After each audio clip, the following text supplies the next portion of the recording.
আমি আসছি আপনারা হুজুরের রুহানি ফয়ুজাত বরকাত হাসিল করার জন্য আসছেন। এই সুবাদে আহলে সুন্নাত ওয়াল জামাত যে বাংলাদেশ, যেই সংগঠনের আজীবন ইমামতির দায়িত্ব পালন করেছেন হুজুর কেবলা रहनुमाई शरीयत व तरीक़त मुर्शद बरहक इमाम अहले सुन्नत शेखुल अरब वल अजम अल्लामा कादी मोहम्मद नूर इस्लाम हाशिमी रहमतुल्लाह अलैहि হুজুর কেবলা যাওয়ার সময়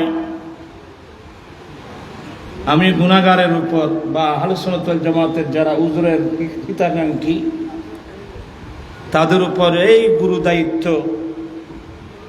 হুজুর অর্পণ করে গেছেন। আসলে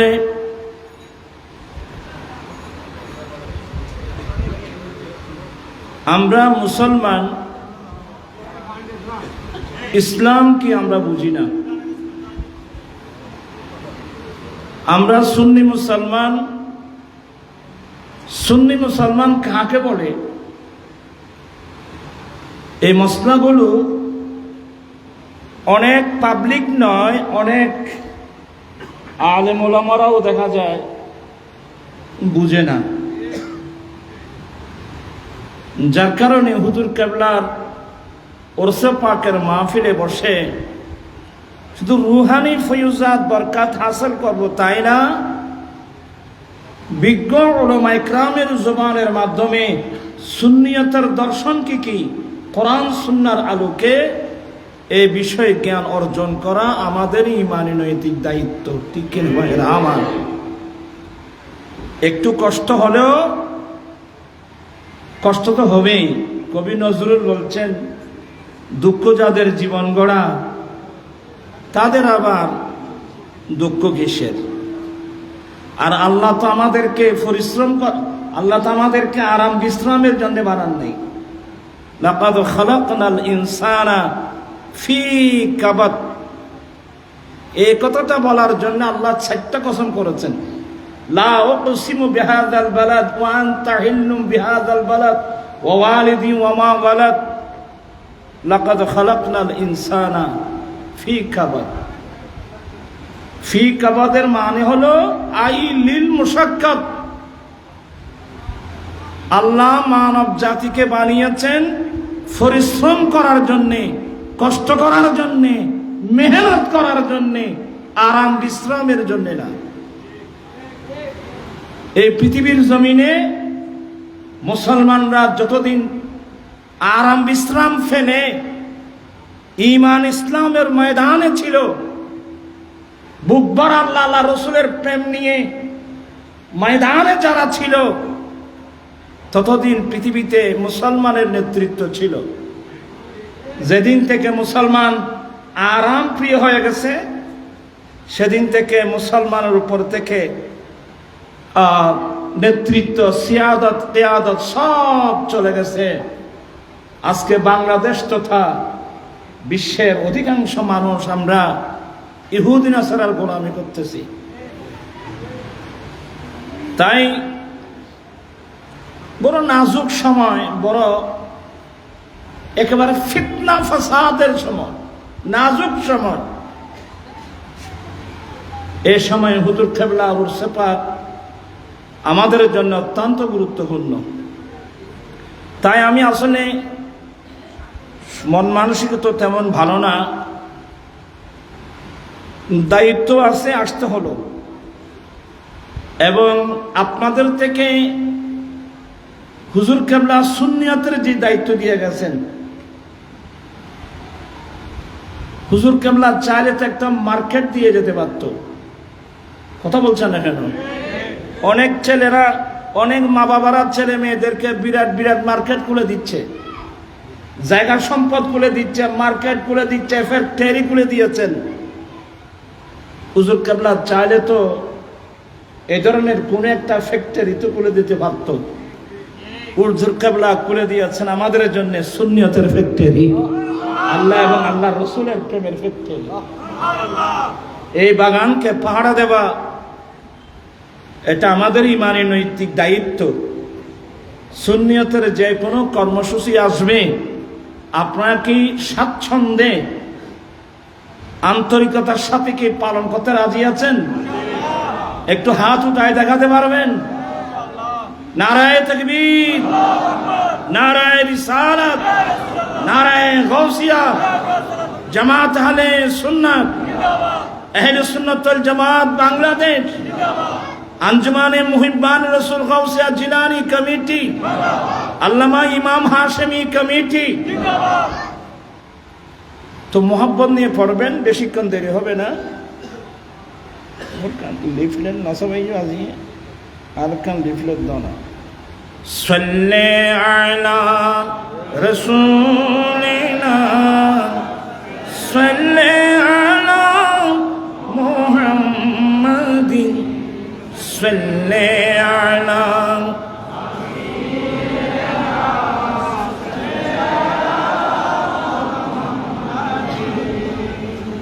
এখনো পর্যন্ত অলস মন নিয়ে অনেকে আছেন।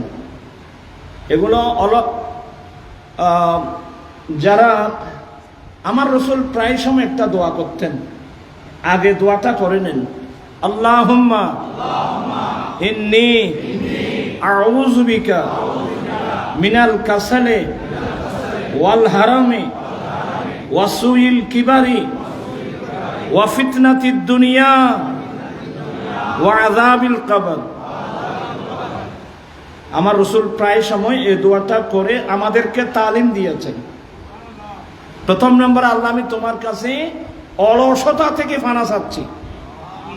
প্রত্যেকে প্রত্যেকে কোরআন হাদিস বাণী ছিলেন তো বুঝছো না, নামও করতে বুড়ো দিকে পরিশ্রমে দানা নে, পুণ্য আনে সুখ, অলস্য দরিদ্রতা আনে, ফাঁফে আনে দুঃখ। ইনি তো না জানো, কোরআন হাদিস না জানি, ইনি তো করতে পারে। সব সময় আল্লাহর কাছে অলসতা থেকে কি চাইবেন? ফানা চাইবেন। আবার অলসতা থেকে ফানা চাওয়ার আগে ফেট ভরে খানা খাওয়া বন্ধ করতে হবে।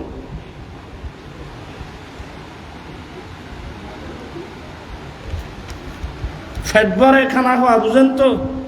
আর এত যতন ফেরিব নবর বেতন উঠতেন ন, খাইলাম দাইলাম বললাম ফেট ফেড়ে হয় আর লইরে এখন নেন এ তিন খানা খাইলে তুই তোমার তো আলসি নয় কি? আমরা খানা খাবো অল্প, কি বললাম? অল্প খাবো, অল্প ঘুমাবো। অল্প খাওয়া, অল্প ঘুমানো। এখানে আমরা বেশি খাই, বেশি ঘুমাই। আপনার জীবনে কোনোদিন অলসতা যাবে না। আমার রসুল বলছেন, ইমানদার খানা খায় এক হাত দিয়ে, কাফেররা খানা খায় 7 হাত দিয়ে। তা আমরা তো এতটুকু পারবো না। আমরা 3 ভাগ করে 1 ভাগ খানা খাবো, শুধুমাত্র এতটুকু আমার খিদেটা যেন চলে যায়। খিদেটা চলে গেলে হবে। ফ্যাটকে 3 ভাগ করে 1 ভাগ খাবো আর 2 ভাগ খালি থাকবে। আপনারা বোধহয় বিরক্ত হচ্ছেন। ব্যাপারটা কি? একটা হলো শরীরের খাদ্য, আরটা হলো রূহের খাদ্য।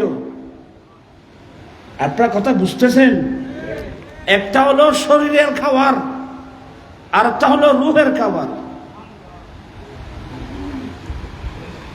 কম মনোযোগ। যেহেতু এই শরীর মাটি দিয়ে বানানো, আমি কথা বলে ফেলতেছি সবকিছু। এই শরীর মাটি দিয়ে বানানো, আগুন, পানি, মাটি, বাতাস, আনাসের আরবা, এটা দিয়ে আমাদের যে বডি বানিয়েছেন, এই বডির খাবার লাগবে মাটির উৎপাদন, কারণ এই বডিটা মাটি থেকে বানানো হয়েছে। এই জন্য খাবার লাগবে থেকে মাটি থেকে, যেগুলো উৎপাদিত হয় ওই খাবার আমরা খাবো। 3 ভাগ করে 1 ভাগ খাবো, বাকি 2 ভাগ কি থাকবে? খালি থাকবে। এগুলো কি কেন খালি থাকবে? বলে এটা হলো রুহের খাদ্য। নামাজ কয়ক্ত? তো বুঝে নেয় পথে। নামাজ কয়ক্ত? 5 ওয়াক্ত। 5 ওয়াক্ত নামাজ ফরজ। আমার রসুলের জন্য 6 ওয়াক্ত নামাজ ফরজ ছিল। তাহাজ্জুদের নামাজ আমার রসুলের জন্য কি ছিল? ফরজ ছিল। আমাদের জন্য ফরজ কয় ওয়াক্ত? 5 ওয়াক্ত। কিন্তু কোনো মানুষ যদি মারা যায়, ওনার মতে যদি নামাজ কাজা হয়ে যায়, নামাজ থেকে যায়, তো নামাজের কাফারা দেওয়ার সময় কয় ওয়াক্ত হিসাব করে দিতে হবে? 6 ওয়াক্ত। কেন? ওই বিতির একটা আছে না, কথা বুঝতেছে না মনে হয়। বিতিরের নামাজ একটা আছে না, বিতিরের নামাজ কয় রাকাত? আজকাল নামাজ কমে যাচ্ছে। ওই শাফি মুজাহিদের মধ্যে 1 রাকাত পড়ে, তো এখন ছেলেরা তো নামাজ না পড়লে তো ভালো, ওরা ভালো। আমাদের হানিফি মাযহাব মোতাবেক বিতিরের নামাজ কয় রাকাত? 3 রাকাত। এটাই বিশুদ্ধ, 3 রাকাত বিতিরের নামাজ। যাই আমি ওগুলো বলতে গেলে অনেক দূরে চলে যাব। তো বিতিরটা ওয়াজিব নামাজ। তো এদিকে 5 ওয়াক্ত নামাজ, ওইদিকে কি বিতির। তাহলে কয় ওয়াক্ত হলো? 6 ওয়াক্ত। কোন মানুষের কাফারা দিতে হলে কয় ওয়াক্ত হিসাব করে দিতে হবে? 6 ওয়াক্ত হিসাব করে দিতে হবে। কি বুঝলেন? আমরা খানা খাই ডেলি কয় ওয়াক্ত? এই তারা নামাতে তো হিসাব ছাড়া অনর্গল ফলত দেরি।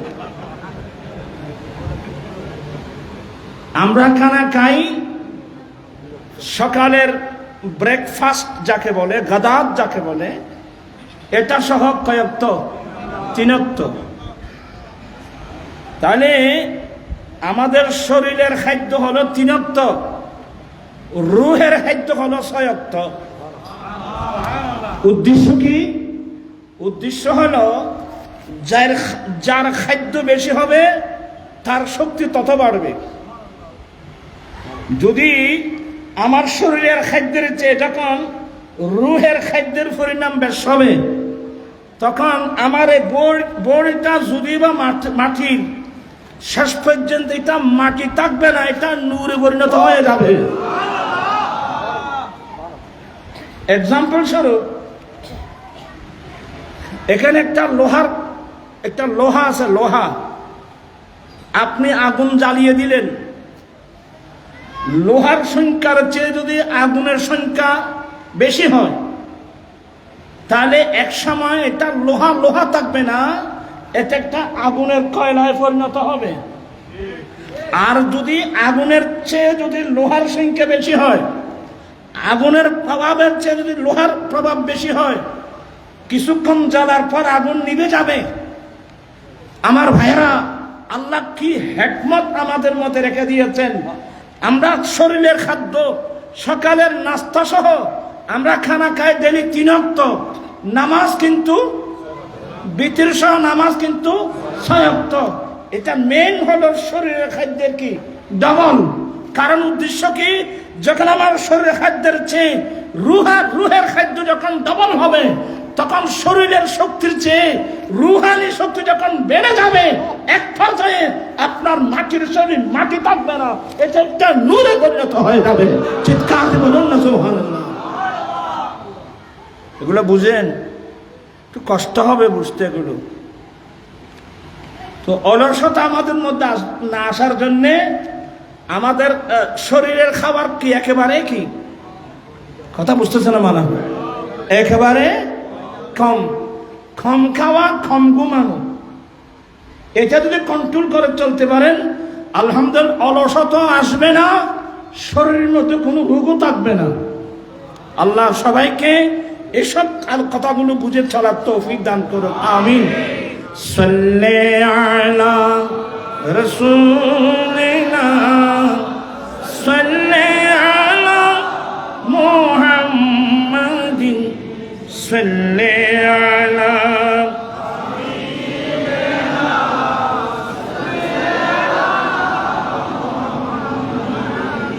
আরশ পে তাজা চিরচর फर्श पे तुरफा दामदाम खाने जिधर लगाइए खाने जिधर लगाई तेरे ही दाम से ताना है सल्ले صلي على محمد صلي على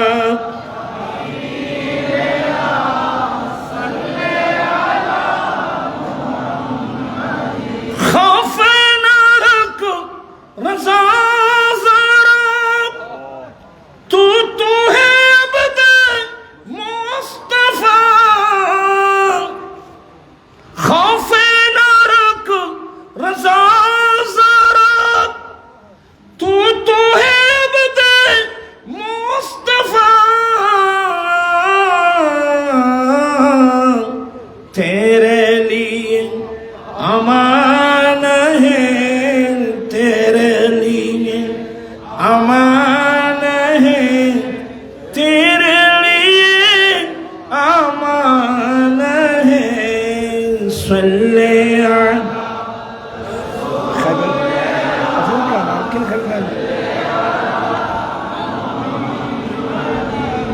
صلي على حبيبنا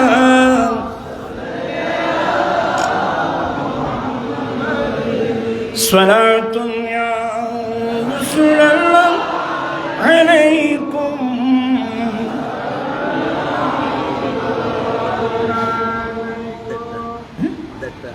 टाइम तो बहुत ही नसीब में जा निबे बतो गुजर को जे अहवालम मुस्तफारा खबर कुना सलाम तुनिया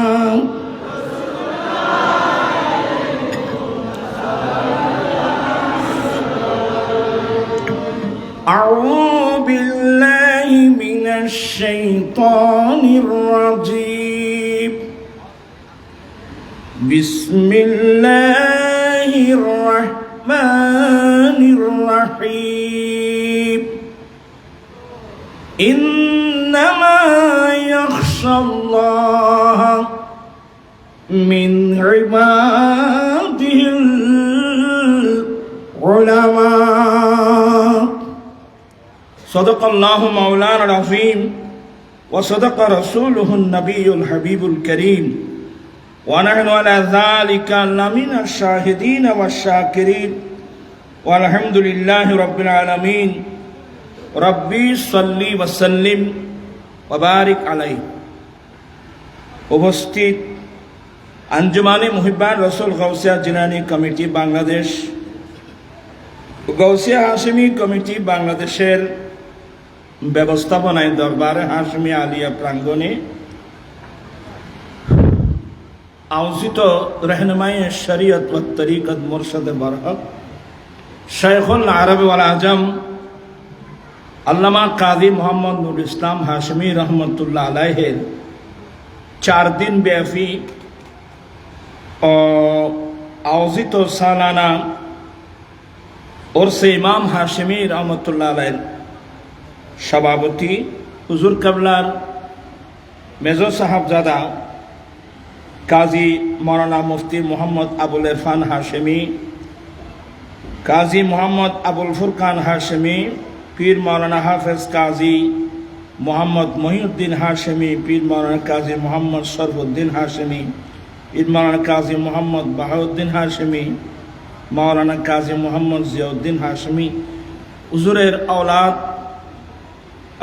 ফরজন্দগণ তশরিফ রেখেছেন। রহমতুল্লিল আলমিন নামক যে কমপ্লেক্স, এই কমপ্লেক্সের প্রতিষ্ঠাতা শাহ সুফি আলহাজ মাওলানা শাহ আলম নেইম আল আশরাফি মোদ্দাজিল্ল তশরিফ রেখেছেন। হুজুর কেবলার ছোট ভাই, আমরা হুজুরের তিনজনে আমাদের ওস্তাদ। ছোট হুজুর এমনি প্রসিদ্ধ না, এমনি ছোট হুজুর উস্তাজিয়াল মুকাররম रहनुমায়ে শরীয়ত ওয়া তরিকত মুরশিদ বারহক ফকিহ বাঙ্গাল আল্লামা কাজী মোহাম্মদ আমিন ইসলাম হাশেমি রহমতুল্লাহ আলাইহির সাহাবজাদা আজিজ গ্রামী জনাব रहनुমায়ে শরীয়ত ওয়া তরিকত আল্লামা কাজী মোহাম্মদ শাহিদুর রহমান হাশেমি মুদ্দাজিল্ল, শেখুল হাদিস আল আমিন বারিয়া কামিল মাদ্রাসা, আর সবচেয়ে বর্তমান যেটা আহলে সুন্নাত ওয়াল জামাত বাংলাদেশ হুজুর কেবলা যেটা আমাদেরকে দিয়ে গেছেন, বর্তমানে উনি এই মহানগরের আহ্বায়ক। আপনার খুশি তো? কারা কারা খুশি? হাত ওটা একটু দেখাতে হবে।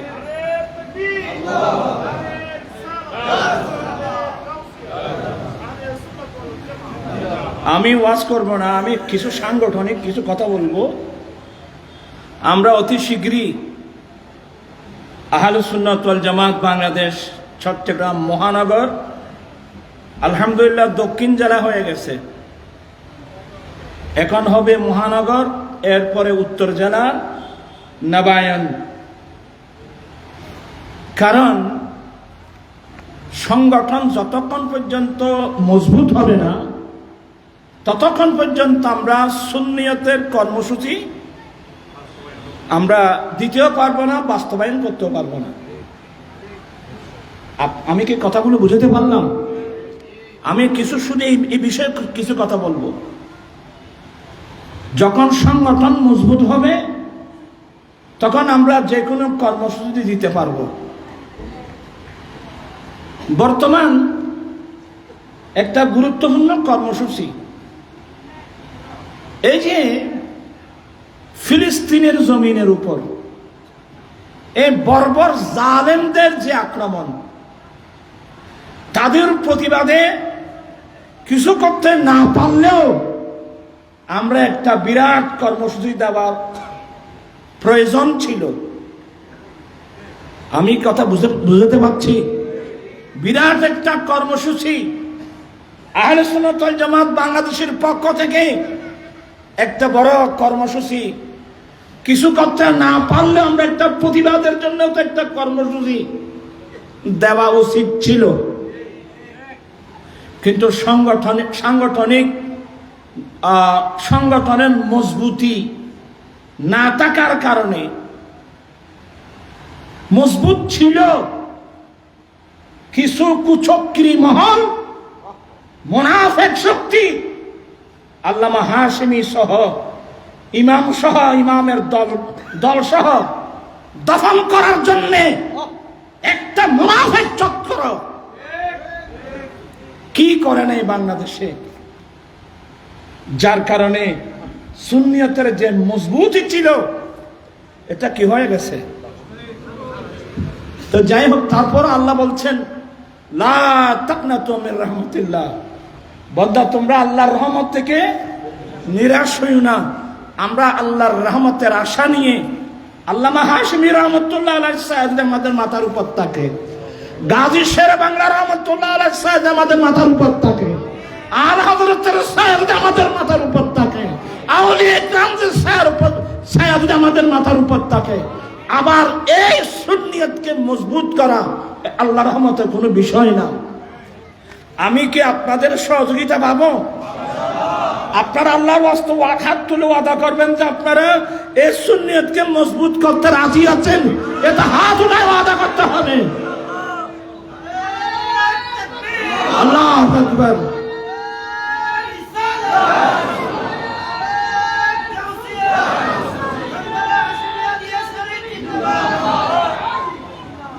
তো আজকে দুঃখ লাগে, ভারাক্রান্ত মন নিয়ে আমাদের কি করা উচিত ছিল, আমরা কোথায় চলে আসলাম। আল্লাহ সবাইকে হেদায়েত নসিব করো। তারাও স্বীকার করতেছে তারা গরিব হয়ে গেছে। জীবন তারাও স্বীকার করতেছে যে যারা ষড়যন্ত্র করেছিল তারাও স্বীকার করতেছে, কারণ তারা গরিব হয়ে গেছে। আমরা গরিব হয়ে গেছি বলতেছে, এটা বলে যে আজকে এই গরিবের হালত আমাদের। ওই আরা সেডেঙ্গে ভাষা হইলে বুঝিবে, এক বলে আড়াই বুঝেনি, আর খান হইলে হইলে হয়নি হদা ব্যাগিন কি আয় হইম না তোমার লাগিস না রাখি না। স্টেজের উপর অসংখ্য ওলামা, আমি দুঃখিত, আমি কয়জনের নাম বলবো, হুজুরের মুহিব্বিন মুরিদান মুতাআল্লিকিন গোটা স্টেজের উপর অসংখ্য ওলামা। আমি আসলে আপনাদের খেদমত আমার অনুরোধ থাকবে, হুজুর কেবলা যে দায়িত্ব আমাদেরকে দিয়ে গেছেন, আমার ভাই ফুরকান আমাদের আহলে সুন্নাত ওয়াল জামাত বাংলাদেশের কেন্দ্রীয় পরিষদের প্রেসিডেন্ট, হুজুরের মেজর সাহেবজাদাও প্রেসিডেন্ট। আমরা যে কর্মসূচি হাতে নিচ্ছি, আগামীতে আমি আপনাদের সহযোগিতা পাবো তো, আল্লাহর রহমতে পাবো তো। জি, সংগঠন মজবুত হলে আমরা কর্মসূচি দিতে পারবো। আমি খুব বিনয়ের সাথে বলছি, সংগঠনকে মজবুত করুন, নতুবা কিয়ামতের মাঠে আমরা গাজী শেরে বাংলার সামনে আমরা মুখ দেখাতে পারবো না, ইমাম হাশমির সামনে আমরা মুখ দেখাতে পারবো না, আলা হযরতের সামনে আমরা মুখ দেখাতে পারবো না। অনেক কোরবানির বিনিময়ে সুন্নিয়ত এই বাংলার জমিনে বাতাসের উপর না, গাজী শেরে বাংলার রক্ত এখনো পাওয়া যাবে, দেখা যাবে, এগুলো বিতে যাবে না। তারপর আমি আহলে সুন্নাত ওয়াল জামাত বাংলাদেশের মতাদর্শী যারা, সংকীর্ণতা পরিহার করে যদি সবাই এক প্ল্যাটফর্মটা যদি আমরা মজবুত করতে পারি, তাহলে সুন্নাত ইনশাআল্লাহ সামনে এগিয়ে যাবে। ঠিক কিনা ভাইরা আমার? আমি আসলে আমার ভাই ফুরকান অনেক বিরক্ত করি, হুজুরও সাংগঠনিক দায়িত্ব দিয়ে গেছেন, দিন রাত পরিশ্রম করতে হয়। তো আমি কথা বাড়াবো না, আজিজের আমি আল্লামা কাজী মোহাম্মদ শাহিদুর রহমান হাশেমি মুদ্দাজিল্লুল আলী, ইনশাআল্লাহ উনি যে মহানগরের যে আহ্বায়কের যে ওনাকে দায়িত্ব দেওয়া হলো, আশা করব ইনশাআল্লাহ আমার একদিকে আমার ভাই ফুরকান হাশেমি, হুজুর কেবলা সাহাবজাদাগান, আমরা সবাই মিলে যদি আমরা খাস করি হুজুরের মুরিদান সহ, ইনশাআল্লাহ সুন্নিয়তের সংগঠন মজবুত হবে তো ইনশাআল্লাহ। আর আরেকটা কথা বলি, আমরা প্রায় সময় একটা কথা বলি, সুন্নিয়ত এটা ফির ভিত্তিক না, সুন্নিয়ত এটা হলো আকীদা ভিত্তিক। শেরে বাংলা রহমতুল্লাহ আলাইহি দিওয়ানে আজিজ শরীফের মধ্যে কোন দরবার বাদ রাখছে হুজুর? হক দরবার যত আছে সবার মানাকিব লিখছেন। নিজের একজন পীর মুর্শিদ ছিল আল্লামা সৈয়দ আব্দুল হামিদ বাগদাদি রহমতুল্লাহ আলাইহি। আপনি কসিদাগুলো দেখলে দেখবেন যে ওনাকে কত নম্বরে রাখছে। আমরা তো প্রথমে বলতে নিজের পীরের কথা বলি, কিন্তু গাজী শেরে বাংলার তরিকা দেখেন। তাহলে উনি এটাই বোঝাতে চেয়েছেন, পীর যার যার, সুন্নিয়ত কিন্তু সবার। এই সংকীর্ণতা আল্লামা হাশিমির মধ্যে আমি দেখি নাই, আমি আল্লাহর কসম করে বলবো। যেমন আল্লামা গাজী দিনী মিল্লাহ শেরে বাংলা রহমতুল্লাহ আলাইহি ওনার দৃষ্টিভঙ্গি, তেমনি ভাবে ইমাম আহলুস সুন্নাত উনি যাকে দায়িত্ব দিয়ে গেছেন ওনার দৃষ্টিভঙ্গি উনি কোনোদিন ইনি আমার মুরিদ কিনা, ইনি আমার পীর ভাই কিনা, এগুলো কোনোদিন চাইছেন? উনি কেউ বলতে পারবেন? কেউ বলতে পারবেন? ওনার দৃষ্টির মধ্যে ছিল সুন্নিয়ত। পীর যার যার, সুন্নিয়ত সবার। আসুন আমরা সবাই মিলেমিশে সুন্নিয়তের সংগঠনকে আমরা মজবুত করি। আমাদেরকে অনেক, সেদিন আমি বলছিলাম, আমি তো দেখতেছি এখন আমরা তিফলে মক্তব সুন্নিয়তের কর্মসূচির মধ্যে আমাদের আহলে সুন্নাত ওয়াল জামাতের একটা প্রেস নাই, যে প্রেস থেকে আমরা কিতাব ছাপাবো, সুন্নিয়তের কিতাবগুলো ছাপাবো। আমাদের স্বতন্ত্র কোনো কি নেই, একটা প্রেস নাই। এরপরে আমাদের যে একাডেমিক সাইট যেটা আছে, এই যে সিলেবাস যেটা আছে, আমি সেদিনে বলছিলাম, সিলেবাসের কথা বলছিলাম, এখানে আমাদের কি কি সিলেবাস পরিবর্তন করতে হবে। শুধু এই সিলেবাস না, আমরা যখন দাখিল পাস করে যখন আমরা আলিম ক্লাসে গেলাম, আমাদের একটা কিতাব দেওয়া হলো, হাদিসের কিতাব। কি নাম? এটা মাদ্রাসার বল নাই, বল না, কোন কিতাব? মিশকাত শরীফ। আমাদেরকে একটা কিতাব দেওয়া হলো, কোন কিতাব? মিশকাত শরীফ। এই মিশকাত শরীফ যে আমাদের সিলেবাসের মধ্যে দেওয়া হলো, আজকাল অনেক মানুষ শাফি মুযাহাবের দিকে যাচ্ছে, অনেক মানুষ আহলে হাদিস হয়ে যাচ্ছে। আমরা এই মিশকাত শরীফটা সিলেবাসে দেওয়ার সময় একটু বোধহয় আমরা খেয়াল করি নেই যে এই কিতাবগুলো কারা লিখছেন। আল্লামা ওলিউদ্দিন সাহেব মিশকাত, ইনি একজন শাফি মুযাহাবের মানুষ। মাসাবি যিনি লিখছেন, উনিও শাফি মুযাহাবের মানুষ। খুব মনোযোগ, যিনি মিশকাত লিখছেন উনি শাফি মুযাহাবের মানুষ, আর যিনি মাসাবি লিখছেন ইনি শাফি মুযাহাবের মানুষ। ওরা এই কিতাবের মধ্যে ওই হাদিসগুলো এনেছেন যে হাদিসগুলোর শাফি মুযাহাবের তাইদ হয়, কিন্তু এর বাইরে সনদের দিক দিয়ে অনেক মজবুত মজবুত হাদিস রয়ে গেছে, যেগুলো অনেক মানুষ জানেও না। আমাদের কোথায় দেখতেছেন?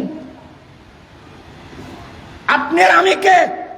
শেখ মুহাক্কিক দেহলভির মতো ব্যক্তি শাফি হয়ে গিয়ে এক সময় শাফি হয়ে যেতে চেয়েছিল। আমি আর আপনি না, আল্লামা শেখ মুহাক্কিক দেহলভি রাহমাতুল্লাহি আলাইহি, উনি যখন মক্কা শরীফে ছিলেন, এগুলো 998 হিজরির কথা। শেখ মুহাক্কিক দেহলভি কোথায় ছিলেন? মক্কায়ে মুআজ্জামা। মক্কায়ে মুআজ্জামার ওনার যিনি শেখ ছিল আল্লামা আব্দুল ওয়াহাব মুত্তাকি রহমাতুল্লাহ আলাইহি, ওনার দরবারে গিয়ে বলেন, হুজুর আমার অন্তর চাচ্ছে আমি একটু শাফি মুযাহাবের দিকে যাই।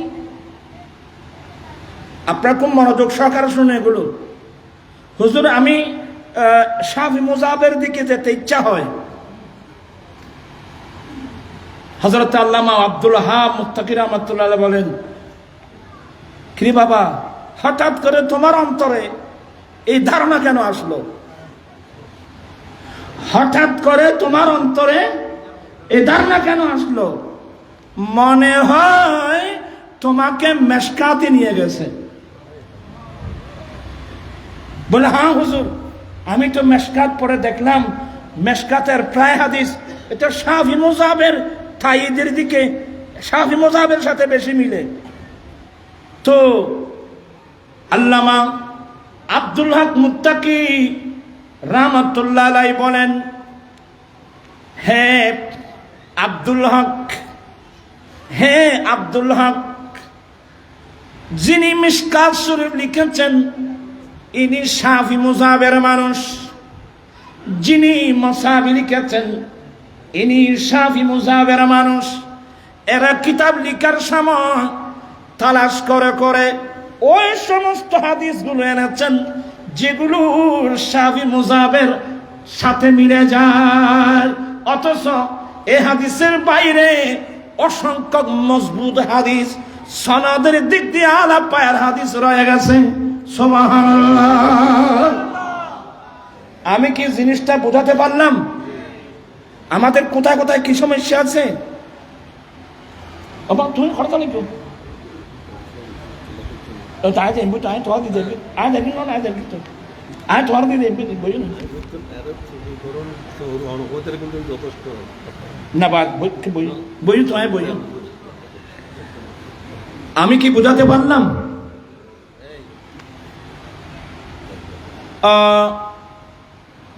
ইমাম আব্দুল ওয়াহাব মুত্তাকি রহমতুল্লাহ আলাইহি বলেন, তুমি যখন হিন্দুস্তান যাবে তখন তুমি জিনিসটা বুঝতে পারবে। আমি তোমাকে পারমিশন দিলাম, বাড়িতে যাও। উনি বলেন, হুজুর আপনি যদি দয়া করেন আমি আর 1 বছর 2 বছর আপনার খেদমতে থেকে এই সমস্যাটা একটু সমাধান করান। বলে ইনশাআল্লাহ। তো শেখ মুহাক্কিক দেলভি যখন ওনার কাছে রয়ে গেলেন, উনি সহিহ রিওয়ায়াতগুলো বের করে যখন আলা পায়ের সনদের হাদিসগুলো নিয়ে আসছেন, শেখ মুহাক্কিক দেলভি আশ্চর্য হয়ে গেলেন। উনি হানিফি মাযহাবের মধ্যে হানিফি মাযহাবের মতে থাকতে উনি বাধ্য হলেন। সুবহানাল্লাহ। কোন মাযহাব? এই যে আজকাল অনেক ছেলে ও আলে হাদিস হয়ে যাচ্ছে, এরা এগুলো বুঝবে? আমরা অনেক আলেমরা গুলো বুঝতে কষ্ট হচ্ছে। এই যারা আলে হাদিস, স্কুলের ছাত্র, কলেজের ছাত্র, ইউনিভার্সিটির ছাত্র, অনেক বাংলা শিক্ষিত মানুষ হাদিসের নাম দিয়ে কোথায় চলে যাচ্ছে? কেউ শাফির দিকে যাচ্ছে, আর কেউ আলে হাদিসের দিকে যাচ্ছে। আর আপনি আর আমি কে? শেখ মুহাক্কিক দেলভির মতো ব্যক্তি অ্যাক্সিডেন্ট করতে চেয়েছিল, আল্লাহর বড় দয়া ছিল। আল্লামা আব্দুল ওয়াহাব মুত্তাকি রহমতুল্লাহ আলাইহির মতো বিজ্ঞ মজবুত মুহাদ্দিস থাকার কারণে উনি যখন এই জিনিসগুলো দেখাই দিলেন, দেখতেছেন যে হানিফি মাযহাব হলো মজবুত মাযহাব। হানিফি মাযহাবের এগুলোর সনদ মজবুত। আপনারা বোধহয় বিরক্ত হচ্ছেন। আমি আগে বলছিলাম একটু কঠিন হবে। এই যে এখন ইদানিং একটা মাসলা, এগুলো কোনো নতুন মাসলা নয়, যে আমাদের নবী নাকি 40 বছরের মধ্যে কি পেয়েছে, আছে না, চলতেছে না? ভালো ভালো মানুষ অ্যাক্সিডেন্ট করতেছে, আমাদের নবী নাকি 40 বছরের মধ্যে কি পেয়েছে। কিন্তু এই কথাগুলো যারা বলতেছে ওরা কারা? ওরা কি কোনো মাদ্রাসার মুহাদ্দিস? কথা বলছেন না, কিছু বুঝুন না। ওরা কোনো মাদ্রাসার মুহাদ্দিস, কোনো মাদ্রাসার মুফতি, কোনো নির্ভরযোগ্য কোনো ব্যক্তি? আজকে ছেলেরা ফেসবুক একটা দেখলে পাগল হয়ে যায়। আমি একটু ধারণা দিচ্ছি। বিসমিল্লাহির রহমানির রহিম।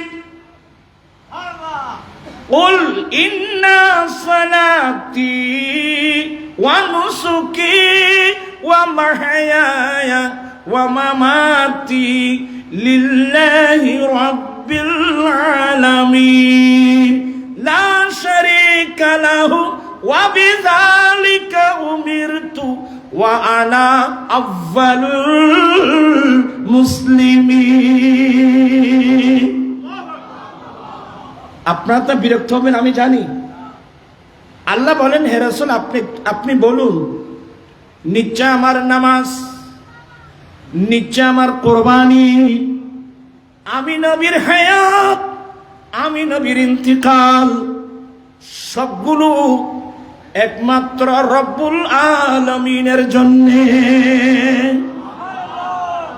আল্লাহ বলেন, রাসূল আপনি বলুন, নিশ্চয় আমার নামাজ, নিশ্চয় আমার কোরবানি, নিশ্চয় আমার জীবন, আমি নবীর ইন্তিকাল, সবগুলো একমাত্র রব্বুল আলামিনের জন্যে। আপনারা সব বুঝতেছেন নাকি? লা শারীকা লাহু, যার কোনো অংশীদার নেই। ওয়া বিযালিকা উমিরতু, এই বিষয়ে আমাকে নির্দেশ দেওয়া হয়েছে। ওয়া আনা আফযালুল মুসলিমিন, আমি সর্বপ্রথম আত্মসমর্পণকারী।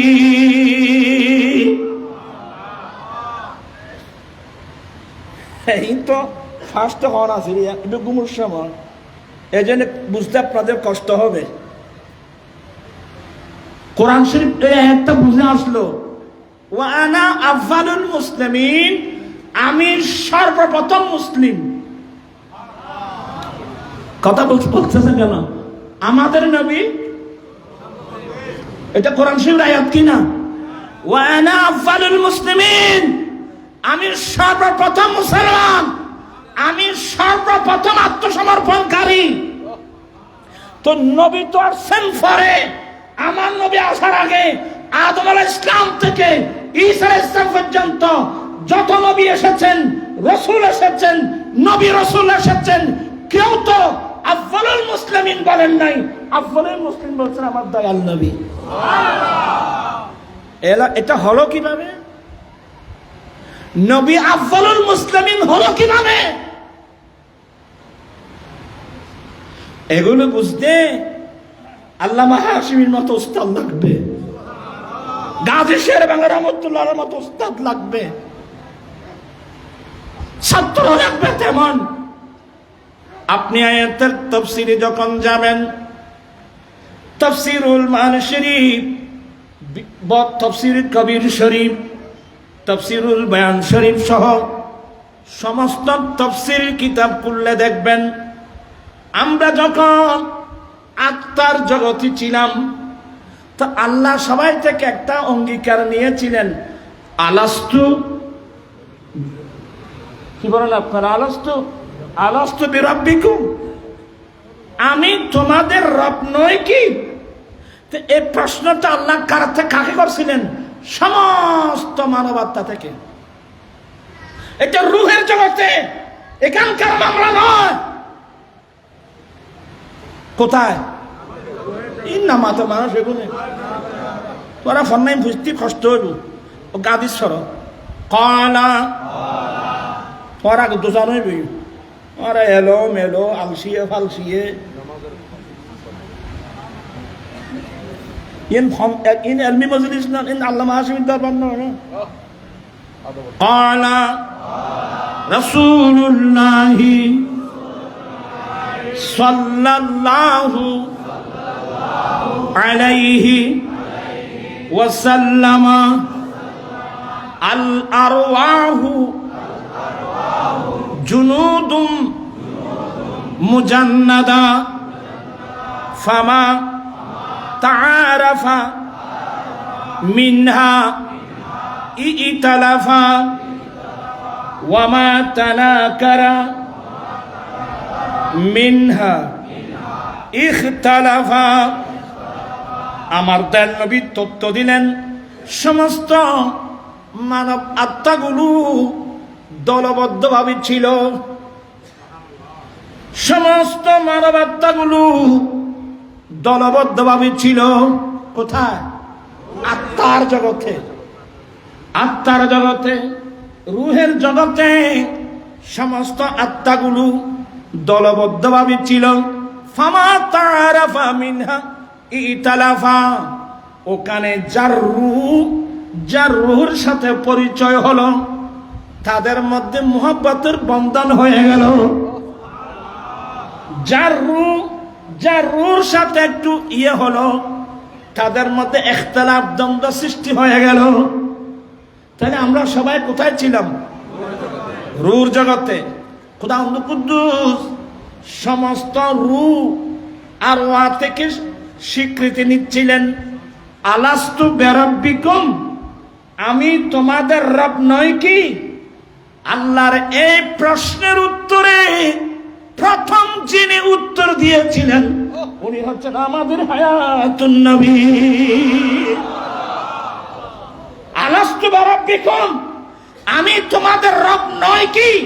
এই প্রশ্নের প্রথম উত্তর ডাইরেক্ট, মাধ্যম ছাড়া ডাইরেক্ট উত্তর দিয়েছেন নবী মুহাম্মদুর রাসূলুল্লাহ সাল্লাল্লাহু আলাইহি সাল্লাম।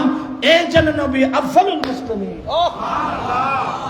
আর অন্যান্য বিক্রম স্বীকৃতি দিয়েছিলেন বেওয়াসিতাতিন নবী সাল্লাল্লাহু আলাইহি সাল্লাম।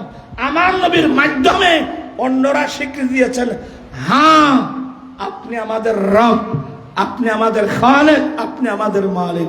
চিৎকার দিয়ে বলুন না সুবহানাল্লাহ। তাহলে বোঝা গেল রাসূল পাকের ইসলাম এটা দুনিয়াতে না, কোথায়? আরো জোর বলুন কোথায়? আমি এগুলো ইঙ্গিত দিচ্ছি যেহেতু সময় নাই, দেরি হয়ে গেছে। ইনশাল্লাহ এগুলো অনেক লম্বা আলোচনা। আকায়েদ মজবুত না থাকলে সিয়াসিটা বাংলাদেশ তথা গোটা বিশ্বে যতগুলো বিশুদ্ধ প্রসিদ্ধ সহিহ হাদিসের কিতাব, একটা কিতাব জামে তিরমিজি, আর একটা কিতাব ইবনে মাজাহ। ইমাম তিরমিজি সহিহ সনদের মাধ্যমে রিওয়ায়াত এনেছেন হযরত সাইয়্যিদুনা আবু হুরায়রা রাদিয়াল্লাহু তাআলা আনহু থেকে, ক্বালু মাতা ওয়াজাবাল লাকান নবুওয়া ইয়া রাসূলুল্লাহ। এই হাদিসটা তিরমিজিতে আছে কিনা দেখেন তো, তো সিয়াসিতের মধ্যে একটা। সাহাবা একরাম জানতে চাইলেন, ইয়া রাসূলুল্লাহ, ইয়া হাবিবাল্লাহ, আপনার জন্য নবুয়ত কখন ওয়াজিব হলো?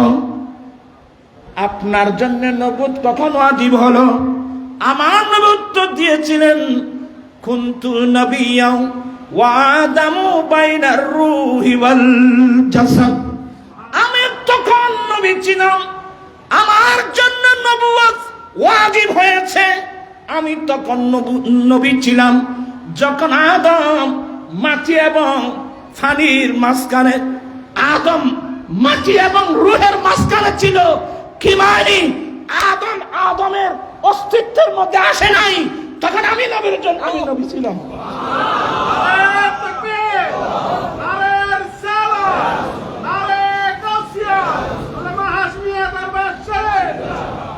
আমি তখন নবী। ক্বালু, আমার সাহাবা একরাম নবীর কাছে জানতে চেয়েছেন, নবী গো, আপনার জন্য নবুয়ত কখন ওয়াজিব হয়েছে? আমার রাসূল উত্তর দিয়েছিলেন, কুনতু নবিয়্যাও ওয়া আদামু বাইনার রূহি ওয়াল জাসাদ। আমি তখন নবী ছিলাম যখন আদম রূহ এবং মাটির মাঝখানে ছিল। মানে আদম আলাইহিস সালামের অস্তিত্বের মধ্যে আসে নাই, তখনও আমি কি ছিলাম। এটা হচ্ছে আবু হুরায়রার রিওয়ায়াত। হযরতে ইরবাস ইবনে সারিয়া, এগুলো নবীর সাহাবা একরাম। হযরতে ইরবাস ইবনে সারিয়া ওনার থেকে রিওয়ায়াত, মাতা ওয়াজাবাত লাকান নবুওয়া ইয়া রাসূলুল্লাহ। নবী গো, আপনার জন্য নবুয়ত কখন ওয়াজিব হয়েছে?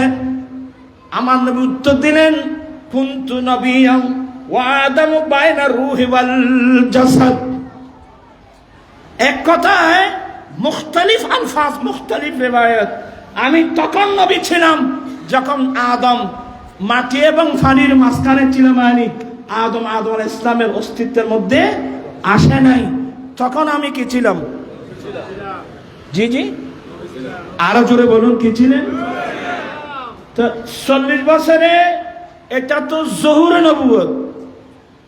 40 বছর বয়সে এটা নবুয়তের প্রকাশ। যারা নবী বলে, এরা যেগুলো বলতেছে এগুলো ওদের কথা না, এগুলো এদের মুরব্বীদের কথা। একজন লিখতেছে, নবীর কাছে ওহী আসার 8 ঘন্টা আগেও তিনি জানেন না তাকে নবী বানানো হচ্ছে। এই আবুল আলা মওদুদী সিরাতে সরওয়ার আলমের মধ্যে লেখছে যে নবীর কাছে ওহী আসা 8 ঘন্টা আগেও তিনি জানেন না যে তাকে কি বানানো হচ্ছে। আচ্ছা, যদি আপনার কথা তাই হয়, আপনার সবাই শিক্ষিত লোক, নবীর হাদিস নেবেন কোথায়? কুনতু নবিয়্যা ওয়া আদামু বাইনার রূহি ওয়াল জাসাদ, আমি তখন নবী ছিলাম যখন আদম আলাইহিস সালাম রূহ এবং মাটির মাঝখানে ছিলাম। মানে আদম আলাইহিস সালাম অস্তিত্বের মধ্যে আসে নাই, তখন আমি কি ছিলাম? আর জোরে বলুন। আমি এর তাহকিকের মধ্যে এখানে উলামা ইকরামরা আছে, মুহাম্মাদুর রাসূলুল্লাহ, বাস আমার ওয়াজ শেষ। কোরআন শরীফে 4 জায়গায় এই মুহাম্মাদুর রাসূলুল্লাহ পাবেন। মুহাম্মাদুর রাসূলুল্লাহ, মুহাম্মদ সাল্লাল্লাহু আলাইহি সাল্লাম আল্লাহ के रसूल हैं। মুহাম্মদ সাল্লাল্লাহু আলাইহি সাল্লাম আল্লাহ के रसूल, সবাই বলুন মুহাম্মদ সাল্লাল্লাহু আলাইহি সাল্লাম আল্লাহ के रसूल हैं। মুহাম্মদ সাল্লাল্লাহু আলাইহি সাল্লাম আল্লাহর রাসূল। কখন থেকে কখন, কখন থেকে কখন, এটা আল্লাহ জানে, আল্লাহর রাসূল জানে। সে এই জুমলাটার মানে করেন তো कि मोहम्मद सल्लल्लाहु अलैहि वसल्लम रसूल थे, मोहम्मद सल्लल्लाहु अलैहि वसल्लम रसूल बने ना, मोहम्मद सल्लल्लाहु अलैहि वसल्लम रसूल আর জন্য मोहम्मद सल्लल्लाहु अलैहि वसल्लम अल्लाह के रसूल हैं। मोहम्मद सल्लल्लाहु अलैहि वसल्लम अल्लाहर रसूल হততুন। আমি কথা বাড়াচ্ছি, দেরি হয়ে গেছে এখনো। আমাদের হানিফি মাযহাবের মাসনাদে খাওয়ার জমি 15টা মাসনাদ, মাসনাদের খাওয়ার জমির রিওয়ায়াত, যা আমার ইমাম আযম আবু হানিফা রাহমাতুল্লাহ রাওয়ায়াত আনছেন যে আমার রাসূল বলেছেন জান্নাতের মধ্যে 3টি লাইন লেখা ছিল, জান্নাতের গেটের মধ্যে 3টি সতর, 3টি লাইন লেখা ছিল, তার মধ্যে একটা সতরের নাম হলো লা ইলাহা ইল্লাল্লাহ মুহাম্মাদুর রাসূলুল্লাহ। বাকি আলোচনা ইনশাআল্লাহ আর সময় হবে, দেরি হয়ে গেল। আমার ভাইয়েরা আছেন হুজুর কেবলা সাহেব দাদাগণ, ওনাদের মর্জি মোতাবেক আলোচনা আছে, দরবার বিষয় আছে। আমি যেহেতু এলোমেলো কিছু কথা বললাম, আমি এগুলো বলার পিছনে কারণ হলো কি, আমাদের অনেক কর্মসূচি রয়ে গেছে। আমি একবার যখন ওয়াইসি সম্মেলন করতেছিলাম, ওয়াইসি অফিস আমি বলেছিলাম যে হুজুর আমাদের সুন্নি নাকি, অনেক মানুষ সুন্নি চিনে না, শিয়া বুঝে না। আমার প্রস্তাব হলো আহলে সুন্নাত সম্মেলন সংস্থার পক্ষ থেকে হলেও একটা কিতাব লিখে দেওয়া হোক, নাম থাকবে আহলুস সুন্নাত ওয়াল জামাত বনাম শিয়া। ওই কিতাবটা তখন লিখে যদি বাংলাভাষী আমার ভাই বোনের কাছে পাঠানো হতো, বর্তমান যেভাবে সুন্নি মুসলমানের অনেক ছেলেরা শিয়া হয়ে যাচ্ছে, দেখতেন যে অনেকাংশে শিয়া হতে পারত না। তাই আমাদের আহলে সুন্নাত ওয়াল জামাতের সমস্ত কিতাবগুলো আমাদেরকে নতুন করে কিতাব লেখার প্রয়োজন নেই। আলা হযরত যে কিতাব লিখে গেছেন এগুলো বাংলা অনুবাদ করে বাংলাভাষী ভাই বোনের কাছে পৌঁছাতে পারলে যথেষ্ট হয়ে যাবে। তাই আমাদের কর্মসূচি বেশি। একদিক দিয়ে আমাদের লাগবে কি লাগবে, প্রেস লাগবে, স্বতন্ত্র প্রেস লাগবে। দ্বিতীয় নম্বর, সমস্ত কিতাবগুলো আহলে সুন্নাত ওয়াল জামাতের নতুন কিতাব লেখার কোনো প্রয়োজন নাই। হানাফি, শাফিঈ, মালিকি, হাম্বলি, আজকে যারা হানাফিকে গালি দিচ্ছেন, আমি একটা প্রশ্ন করি, ঈসা আলাইহিস সালাম আসবেন তো? কথা বলছেন না কেন? ঈসা আলাইহিস সালাম আসবে, দুনিয়াতে আসবেন তো? এখানে তো কারো সন্দেহ নাই। ঈসা আলাইহিস সালাম তো দুনিয়াতে আসবেন, 40 বছর রাষ্ট্র পরিচালনা করবেন। ঈসা আলাইহিস সালাম যে মাসলা মাসাইল বর্ণনা করবেন, নামাজের মাসলা, রোজার মাসলা, হজের মাসলা, তাসবিহ, তাহলিল, আহকাম, মানাকিব, যা মাসলা মাসাইল বলবেন, ঈসা আলাইহিস সালামের সমস্ত মাসলা মাসাইল গুলো হুবহু মিলে যাবে হানিফি মাযহাবের মাসলার সাথে। কোন মাযহাবের সাথে? ভরুজুর এগুলো কোথায় আছে? এ কোথায় আছে? কার ফান্না গরম করি রাখি, সময় মতো হইম দেরি। আল্লাহ পাক এই হুজুরের মানাকিবকে আল্লাহ কবুল করুক, আমিন। হুজুরের মাকামাতকে আল্লাহ বুলন্দ করুক।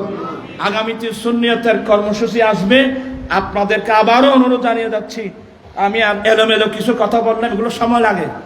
আর আপনাদের এখন ঘুমানোর সময়গুলো কঠিন আলোচনা।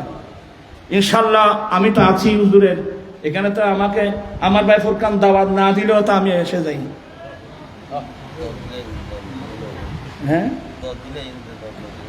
আয় 10 জন ছাড়া নো আয় নো আয় আগে তুই আসতাম, তুই তো আয় তো গরু গুস্ত খাই না পারি মসুদ ধরাই তুই আয় আসতাম। আল্লাহ পাক এই মাহফিলকে কবুল করুক, আমিন। আলহামদুলিল্লাহ, আল্লাহর বড় শুকর আমরা এক সুন্নি এবং হানফি। বলেন আলহামদুলিল্লাহ, আমরা সুন্নি এবং কি এই যে জারুল্লাহ জমশ্বরী তাফসীরে কাশাব লেখছেন, আচ্ছা উনি কোন মাযহাবের লোক?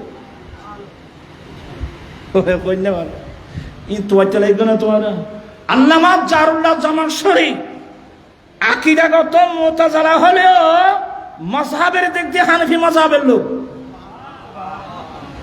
এই জন্য ওনার সংক্ষিপ্ত নাম কি জানেন?